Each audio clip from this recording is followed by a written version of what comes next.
গাজার সমর্থনে লড়ে যাচ্ছে ইয়েমেনিরা। ইসরায়েলে ইয়েমেনিদের নতুন ড্রোন হামলা, ইহুদিবাদীদের চোখে ঘুম নেই।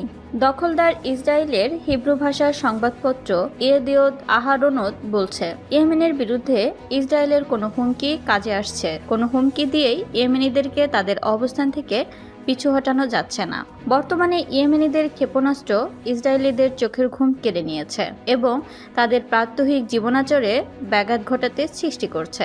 গাজার সমর্থনে দখলদার ইসরায়েলের বিরুদ্ধে ইয়েমেনের সশস্ত্র বাহিনী নানামুখী অভিযানের মধ্যেই এমন মন্তব্য করেছে পত্রিকাটি। এদিকে গতরাতে বুধবার রাতে ইয়েমেনের সামরিক বাহিনীর মুখপাত্র ব্রিগেডিয়ার জেনারেল ইয়াহিয়া সারি নতুন করে ইসরায়েলে হামলার খবর দিয়েছেন। তিনি বলেছেন, ইয়েমেনি বিমান বাহিনী বুধবার 2 দফা অভিযান চালায়। এর একটি চালানো হয় ইসরায়েলের তেল আবিবের জাফা এলাকায় অবস্থিত অন্তত গুরুত্বপূর্ণ একটি সামরিক অবস্থানে এবং দ্বিতীয়টি চালানো হয় অ্যাশকেলনের শিল্প এলাকায়। ইয়েমেনের সশস্ত্র বাহিনী গাজাবাসী ফিলিস্তিনিদের প্রতি সমর্থন জানিয়ে ইহুদিবাদী ইসরায়েলের বিরুদ্ধে যেসব সাহসী সামরিক অভিযান চালাচ্ছে তা আগ্রাসীদের মধ্যে আতঙ্ক ধরিয়ে দিয়েছে। এর আগে মঙ্গলবার ইসরায়েলের রাজধানী তেল আবিবের দক্ষিণ শহরতলিতে অবস্থিত জাফা এলাকার একটি সামরিক ঘাঁটিতে ইয়েমেনের একটি ক্ষেপণাস্ত্র আঘাত হানে। তারও আগে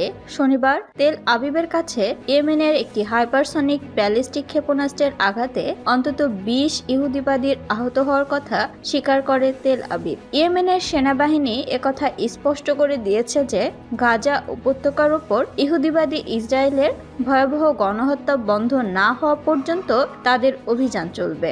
দখলদার ইসরায়েল 2023 সালের অক্টোবর থেকে এ পর্যন্ত গাজায় অন্তত 45,300 ফিলিস্তিনিকে হত্যা ও লক্ষাধিক মানুষকে আহত করেছে।